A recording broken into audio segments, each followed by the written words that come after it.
You know that moment when you say, "Today I am finally going to do it."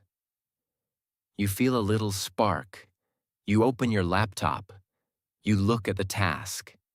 And then somehow you end up cleaning your room, checking your messages, watching just one video, and suddenly 2 hours are gone. The task is still there. Your energy is lower. And now, on top of everything, you feel guilty. So you tell yourself, "I am such a procrastinator. What is wrong with me?" If that pattern is familiar, this video is for you. We are going to talk about how to stop procrastinating, not just for one day, not just with motivation, but in a way that can actually last. And before we dive in, if you find content like this helpful, take a moment to subscribe to this channel. That simple click supports this project, helps these ideas reach more people, and makes it possible to keep creating videos that strengthen your mind instead of dragging you back into the same habits. Now, let us start with a hard truth. You do not procrastinate because you are lazy or broken. You procrastinate because your brain is trying to protect you. Not from the task itself, but from how the task makes you feel. Procrastination is not a time problem. It is an emotion problem. When you look at the task, your brain feels overwhelm, fear of failure, confusion, boredom, self-doubt. And your brain has one main rule: avoid pain, seek relief. So instead of saying, "Let us do the task," it says, "Let us do anything else that gives us relief right now." Scrolling, eating, checking messages, watching videos. Those things are not the real issue. They are just cheap medicine for uncomfortable feelings. If you try to stop procrastinating without understanding this, you end up just shouting at yourself. I need discipline. I need willpower. No more phone. No more distractions. Maybe it works for a day. Then you crash, and the cycle returns. So first, we need to look at what you are actually avoiding when you procrastinate. Usually, it is one or more of these: unclear tasks, fear of not being good enough, perfectionism, lack of energy. Let us walk through them. Unclear tasks. Your brain hates vague instructions. Work on my project. Get my life together. Study more. These are not tasks. They are clouds. When you look at a cloud, you do not know where to grab it. So you feel stuck.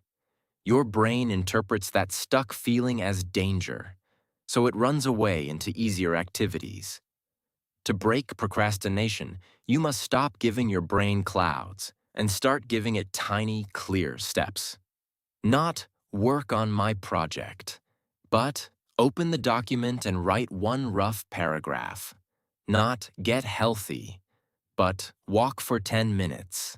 Not study English, but do one lesson from this app or this book.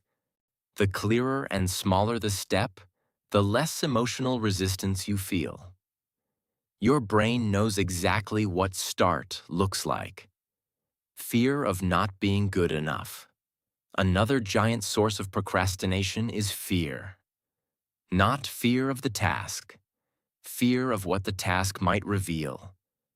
If I try, I might fail. If I start this business, people might laugh. If I write this, maybe it will be terrible. So your brain protects you by delaying. If I never start, I never have to face the possibility that I am not enough.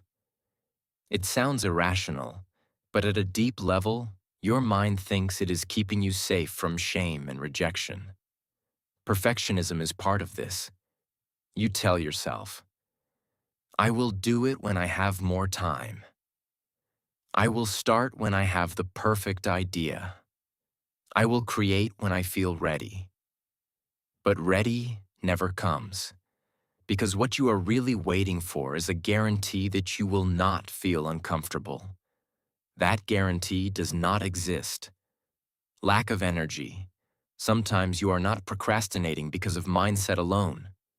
You are simply exhausted, sleeping badly, living on sugar and processed food, sitting all day, no sunlight. Your brain runs on your body. If your body is chronically tired, every task feels heavier and more threatening. Your brain chooses the least effortful option, usually the phone. So, to stop procrastinating, you cannot only look at your to-do list. You also have to look at your basic fuel. Now that we understand some roots, how do you actually change? How do you stop procrastination in a way that can last? Let us build a simple system. 3 pillars. Make tasks tiny and clear. Make starting easy and quick. Make progress rewarding, not punishing. Pillar 1. Make tasks tiny and clear. Every night or every morning, instead of writing a long list of 15 vague tasks, choose 2 or 3 important things for your day. Then break them down into very small steps. Not. Finish presentation. But. Open slides. Write 3 bullet points for slide 1. Not. Study for exam. But. Read pages 10 to 15 and underline key ideas. The rule is, the task should be so small that it almost feels silly not to start. If a step feels intimidating, it is still too big. Break it again. Your ego wants big, dramatic tasks. Your brain works best with small, repeatable actions. Pillar 2. Make starting easy and quick.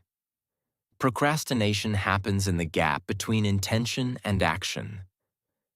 The longer you stay in that gap, arguing with yourself, the more likely you are to escape into distraction. So you shrink that gap. One powerful tool is the 5-minute contract. You tell yourself, I do not have to finish this task. I only have to do it for 5 minutes. 5 minutes of writing. 5 minutes of studying. 5 minutes of cleaning. Then, if you want, you can stop. Most of the time, once you start, you will feel a little momentum and continue. But even if you stop, you have already weakened the habit of avoiding. You trained your brain to approach, not escape. Another tool. Reduce friction. Make it harder to distract yourself and easier to start the task. That might mean putting your phone in another room, turning off notifications, closing extra tabs, or preparing your environment ahead of time. If you want to study tomorrow morning, tonight you leave the book on the desk open on the right page. If you want to work out, you put your shoes and clothes where you will see them first thing. When starting requires less effort than escaping, procrastination loses power. Pillar 3. Make progress rewarding, not punishing. Many people associate action with pain. Not only because the task is hard, but because they attack themselves the whole time.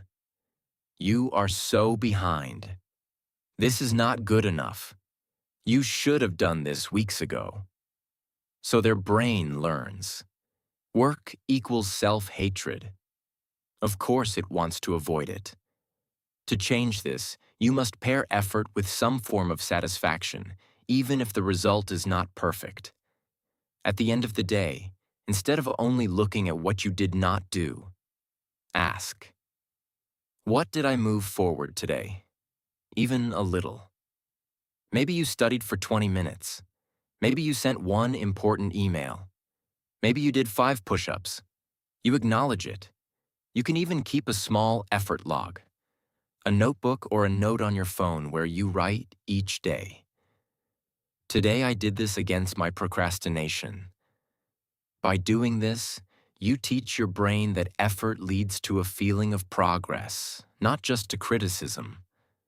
Over time, it becomes easier to start because your mind expects some reward, not just pain. Now, we need to talk about identity.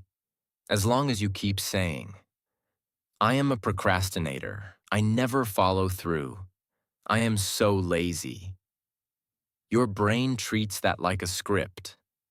Even when you try to change, a quiet voice says, who do you think you are? You are the one who always leaves things for later.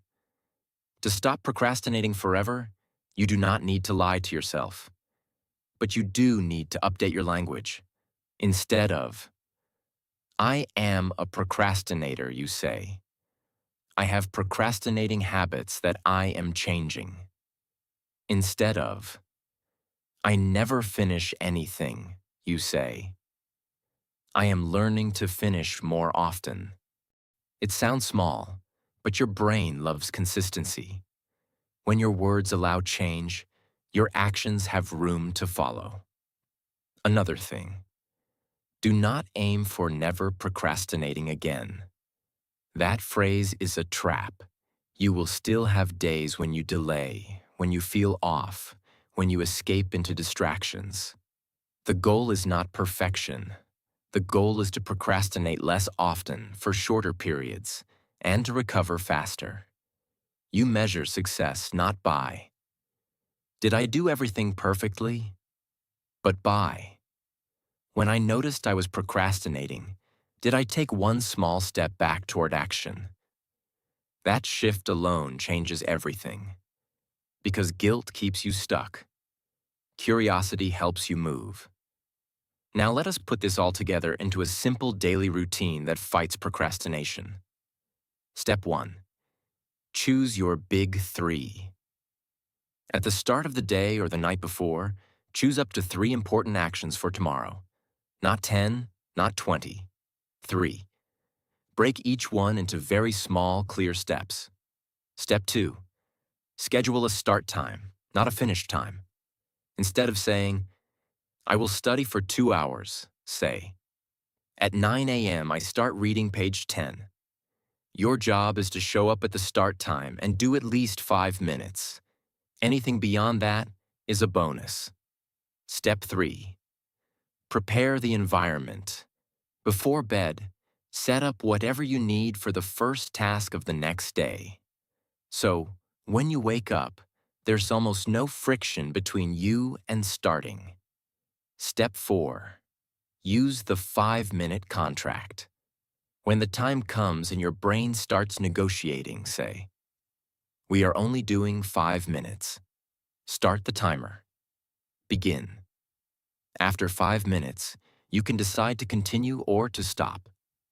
Step 5. Close the day with an effort log. At night, write down what you did to move your life forward, even if it was small. Highlight effort, not only results. This is how you slowly rebuild self-trust. Before we end, there is one more thing you need to hear. You have postponed things for years. Projects, dreams, changes. And maybe a part of you thinks it is too late. I have wasted so much time. What is the point of starting now? But here is the truth. The time will pass anyway. 1 year from now, you will still arrive in that future.